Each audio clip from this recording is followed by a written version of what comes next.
Мінекей мен соңына дейін тоқыдым.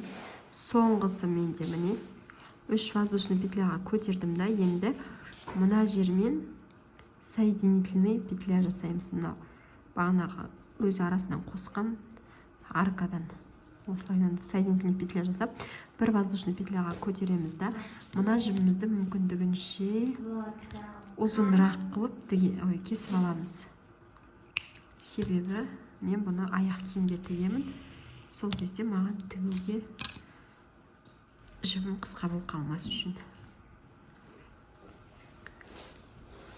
Бұлайынан түзеп қойсаңыздар, осындай әдемі гүл пайда болады.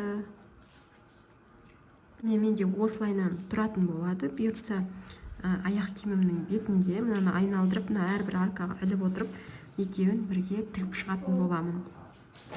Егер де видео ұнаған болса, каналыма тіркеліңіздер.